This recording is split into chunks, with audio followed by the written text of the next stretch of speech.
All right. I mean, obviously, I'd like to be playing a little better, finishing better around the rim. But as far as the process of things that kind of expecting and the way I want my game to be going along, I think it's all part of the journey. And it's been a little up and down the last couple games, but by no means discouraged or anything like that. So it's been good for me to see things on film, to play against some of these teams in conference play. So, I mean, I'm encouraged by that fact that I'm getting to see some film on myself and continue to just get better every day. There's been a lot of focus on how guys are getting the ball into the post. How do you keep it positive or whatever when they're struggling a little bit to just get it to you guys at all offensively? I think it's a two-way street. I mean, like we saw in film, there's a lot of times where we let guys fight around and tip the ball and deflect it and things like that. And other times guys missing it or for reasons that are looking to score themselves or things like that. But it's just getting on the same page. I mean, no one's selfish. We all want to get the ball in the paint because at the end of the day, that helps everyone else get open shots. So as we continue to play together, get better on the same page, I think you're going to see the ball getting there a lot better and will be a lot more effective. Is there anything you saw on film against the zone that makes you think that other teams may come out and try to zone you guys? Yeah, I mean, teams want to slow the game down. I think when we're on transition, we're pressuring people. We've shown in some of the big games that we had this year when we can really sit down and play our defense, we can be effective and we can put up a lot of points doing that. So zone obviously slows the game down a little bit. But for us, it's just continue just to focus on our sets, continue to stay aggressive, not letting zone take us out of what we do. If we continue just to find those spots, attack the lane, kick out for open threes and things like that, we can still be just as effective even if a team plays zone. Reid, one of the things Cal always kind of struggles to teach young guys with early on is even when your other things, your offense isn't going great for you, find other ways to help the team. Is that something you take particular pride in? You know, the other night you get 12 rebounds. Maybe you're not getting everything you want offensively, but still being able to give this team something. Yeah, for sure. I mean, basketball, there's a lot of many different ways that you can affect the game. So for me, if I'm not scoring the way that I want to or things like that, I can attack the glass. And that's my mentality every game, is trying to attack the glass too and maybe get some assists here and there, try and play hard defense. So that's the biggest thing for me, is that it can't just all be about scoring. There's a lot of different ways that you can impact the game with your energy, the way you're talking, the way you're leading. So just trying to do it on many different fronts, and some nights you'll have that where it's low scoring or high scoring, but if I continue just to focus on other things and continue to be well-rounded, I think that's just going to help the team. You talked about the video. What have you seen about yourself? You said you watched the video and recent struggles, what have you. What have you seen that's maybe different than it was 2 or 3 weeks ago? It's just a process. I wouldn't say there's one thing that's different. I think that's just what comes with changing your game and just the flow of the season.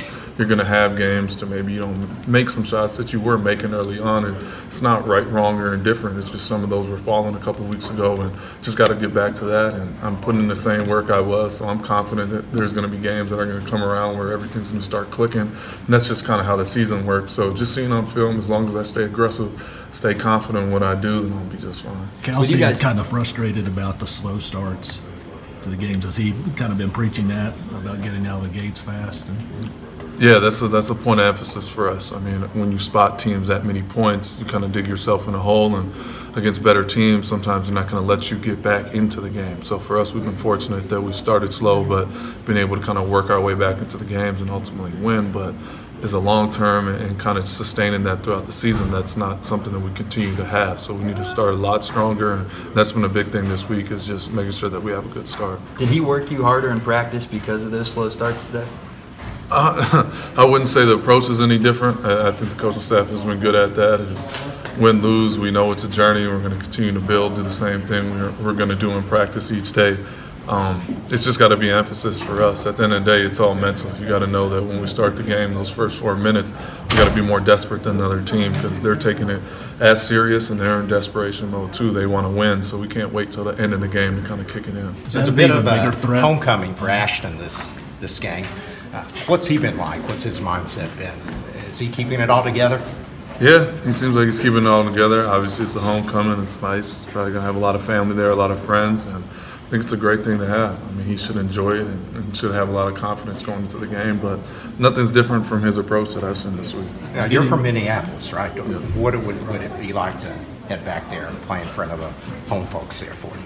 It mean a lot. It mean a lot. There's a lot of people that haven't seen me play live in college, so it'd be nice to get back home, play in front of friends and family. And my high school is literally 5 minutes away from where the Final Four would be, so it'd mean the world. And that's kind of why we're working hard every day, so hopefully we get that chance. Reid, how important is it in the maturation of a team to learn how to win ugly like you guys have the last couple games, and knowing the slog that conference play can be sometimes? I think it's important. I mean, at the end of the day, it's easy to get caught up in that we should have did this better, did that better, but a win's a win. I mean, you should have fun with that. You should celebrate that, and I think the coaching staff has done a great job at that. That obviously we're going to try and improve every game and get better at the things that we didn't do right in the game. But at the end of the day, be happy with the fact that you were able to pull out some ugly wins and celebrate that fact, because at the end of the day, that's what we're trying to do. We're trying to win, and as those keep rolling together, we'll start building confidence off of that. How well do the coaches celebrate the ugly wins? They celebrate it. I mean, coach is always happy anytime we can win.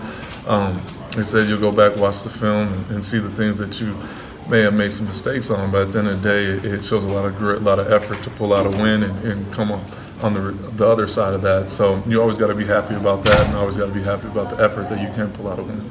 Reid, what challenges does Georgia present? We haven't watched the film on them yet, so I'll probably have a better answer for that later today. How do you feel like you're playing over the last week or two? I don't feel like I'm playing as well as I would like to play, but as far as just understanding the whole process and the journey of the season, I can't say I'm too discouraged about myself, because I understand the work that I've been putting in. It's constant and consistent with what I've been doing all season. Sometimes shots don't fall, but as long as I stay aggressive, stay confident, I'll always be encouraged with that. So I know we'll start clicking sometimes in the next couple games, and I'm sure I'll have better production than I have the last few. Were there any lessons learned from the first time being out on the road down at Bama?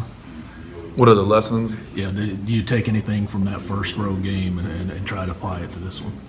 No, I think we look at every game the same, and whether we're home or away. Obviously, that was a great atmosphere, great environment for us to be in.